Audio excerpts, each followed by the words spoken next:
Branding and the DC Marvel debate. Why DC becoming Marvel is not a good idea. The release of Batman v Superman caused a lot of dissension, not only among critics but among DC fans alike. Arguments for and against Zack Snyder ensued, with petitions to illustrate the discord that had sprung up among the fanbase. With 2 movies for the DC universe under Snyder's belt, both of which were heavily criticised for their respective reasons, I have reason to believe that DC's association with Snyder is problematic.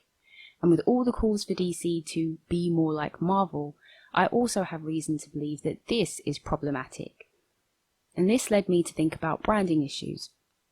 Not only with Snyder's particular brand of directing and what that association with the DC brand means, but Warner Brothers' careless handling of DC's brand and people whining for DC to produce products that contain the exact same ingredients as Marvel's product in order to be good. So here's why I believe making DC's products more like Marvel's products is not a good idea. It's not a good idea because of reasons like this one, i.e. brand definition. A brand is intended to identify goods and services of a company to differentiate them from those of the competition, and as a result it attracts and retains loyal customers. Basically, it's not a good idea to give DC and Marvel identical film components because it does nothing to differentiate them. Zero. Brands should have their own signature. They should have identifiable features that distinguish them from each other, not make them homogeneous.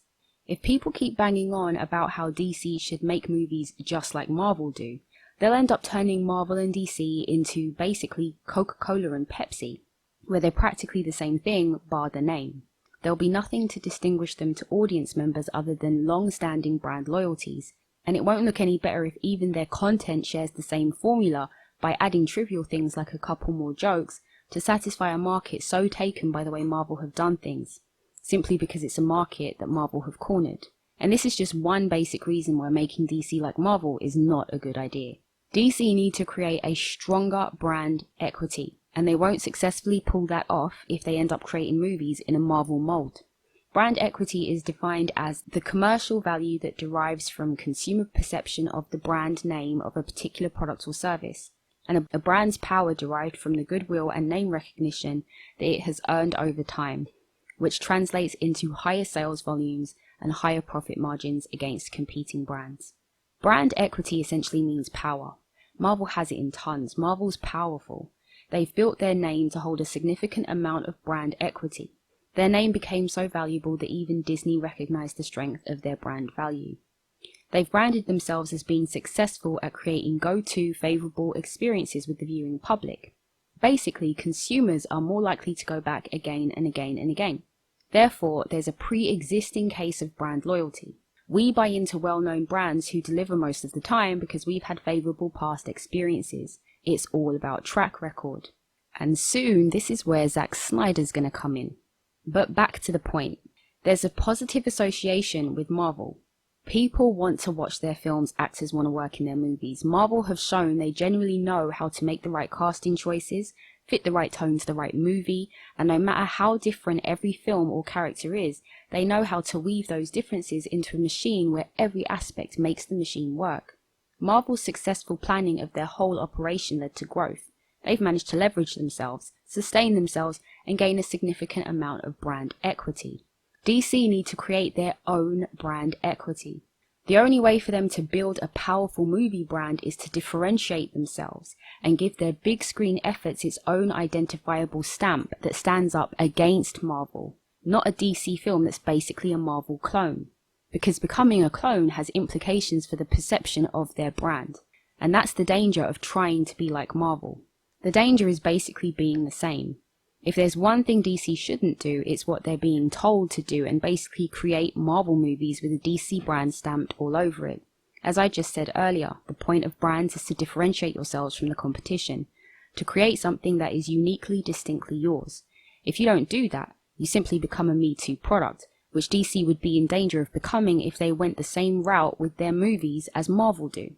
A Me Too product is a product created by a company that is similar to a competitor's product in order to prevent that competitor from maximizing its market share, and a product introduced by a company after it has seen that other companies are successful with the same type of product. If DC become more like Marvel in movie content, they will simply reduce themselves to a Me Too product. Consumers don't appreciate rip-offs. Rip-offs don't last and don't have favourable opinions, because the original will always be considered the best and will be difficult to beat. When the Power Rangers started, it was so popular it spawned Me Toos, namely VR Troopers. But VR Troopers dropped off the map. When it was decided that the Hunger Games would be put to screen and became successful, it spawned a bunch of Me Too stories that Hollywood decided to put into production as a result of that one YA dystopian adaptation success. But none of the others came close to matching the one that started it all on the big screen. And even though 50 Shades started out as Twilight fanfiction, there was an absolute deluge of 50 Shades Me Toos. But consumers didn't take to them the same way they took to the one thing that propelled the whole BDSM craze to worldwide epic proportions. Consumers don't like copycats. They'll always go for the one that started it all, and they'll always look at your Me Too as a cheap, unimaginative imitation. That is the danger of DC movies becoming more like Marvel movies. The one thing I don't want to see is WB making DC movies that are Marvel imitations. In order for DC movies to break away from Marvel comparisons on the big screen, they have to do things differently.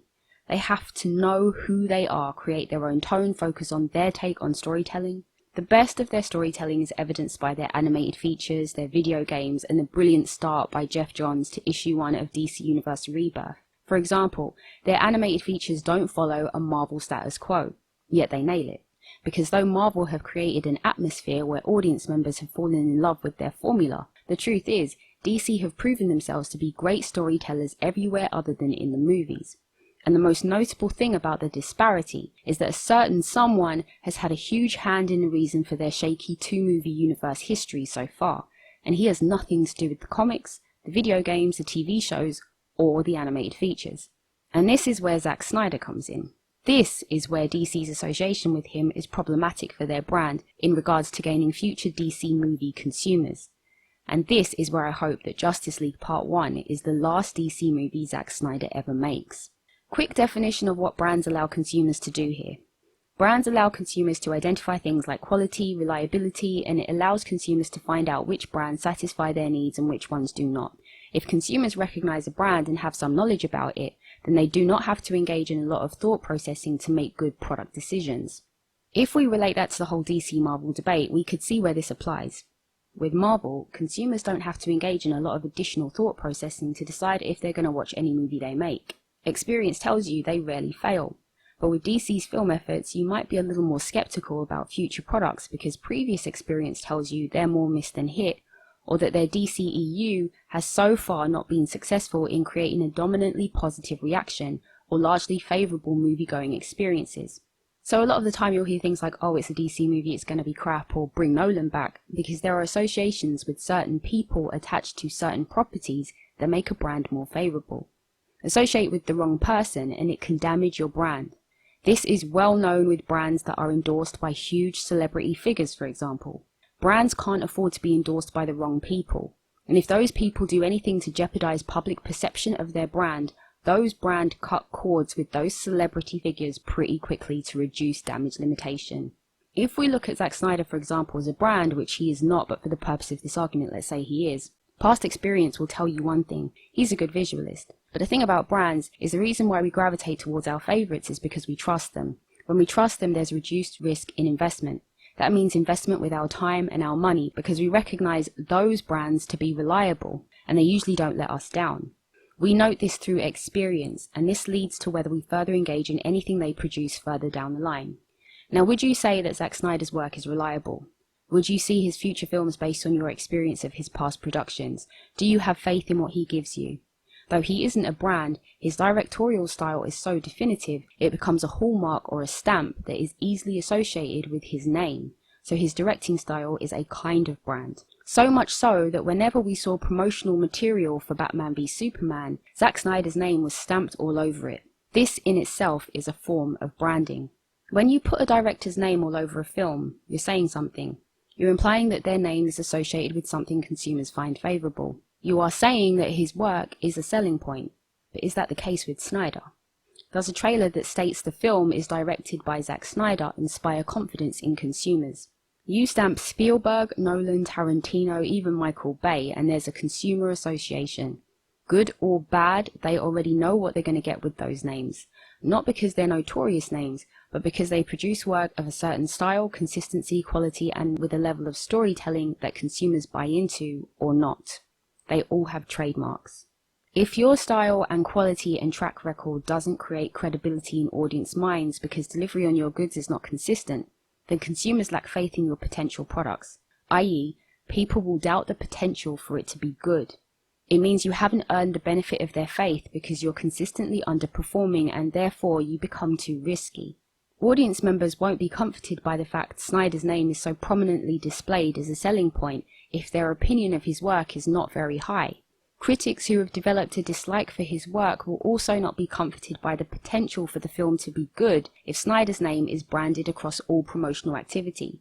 Basically, Snyder's brand has no positive associations, and that is problematic for Warner Brothers to make synonymous with DC's brand. His name elicits the need for Warner Brothers to constantly go into damage limitation. Brands usually spend so much time building themselves in their position that making constant moves to defend someone's association with them is wasting time and can easily destroy all they've built up in one fell swoop. When it comes to Snyder's products, here are the things to think about.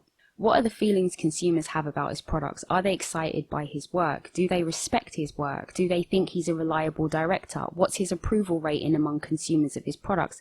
Does his brand of directing and storytelling resonate with people? These are things that can't be ignored. DC need to carve out their own path, do things differently, but still identify what their products are and what their strengths are, i.e. where do they excel. And again, I would make the claim that their animated storytelling is their strength. The truth is, DC have already given consumers what they want. They wouldn't have had characters last 70 plus years if they hadn't. For them to have sustained characters that became huge cultural icons, the consumers must have already loved what they were given in the first place. So the idea is not to change that. The idea is to work with that, strategize and gain your own foothold in the market without walking through the same path created by others or piggybacking off of others' success. Brand equity can be created, but your position cannot be fast-tracked. It has to be earned. Warner Brothers have to create higher brand value for DC's movies that works favorably to the layman movie viewer who doesn't read comics, but through past experience will associate DC's movie-making efforts with something negative. Every time you associate a DC movie with a director notorious for a style that the layman viewer doesn't rate, you shoot yourself in the foot. Warner Brothers have to look at DC as a valuable commodity they can't afford to fuck about with, because DC have an incredible roster of character weaponry in their arsenal. Do not throw them away in favor of bad directorial decisions that compromise the character's position in audience minds. It doesn't do a film with DC's name on it any favors. You have to know who you are and ignore those who tell you to make movies like Marvel do. Doing what you do is key, but doing what you do really well will give you your brand identity. Essentially, DC cannot become a Me Too product. They cannot look at a successful formula and copy it because that product will never be uniquely theirs. It will always be something that's associated with another brand. You cannot be DC in name only while your product is Marvel. You need to be and do you in every way. So don't change what and who you are to satisfy what other people think you should be. You need to be yourselves, but you need to do what you do really well, and you need to associate with people who can make that happen without dragging your brand's name through the mud. To beat the competition, you shouldn't just become the competition. You need to be unique enough to stand side by side with the competition and offer audience members something different to the competition, an alternative to the competition, but something that's just as great, but great for its own reasons. Don't become what Marvel is, because you don't need to, DC. So, Warner Brothers laying all their eggs in a Snyder basket was a bad move. They probably know this by now.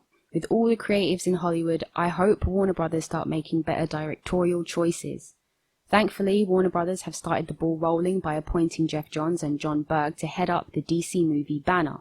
Anyway, just do right by DC, Warner Brothers. Don't screw them over.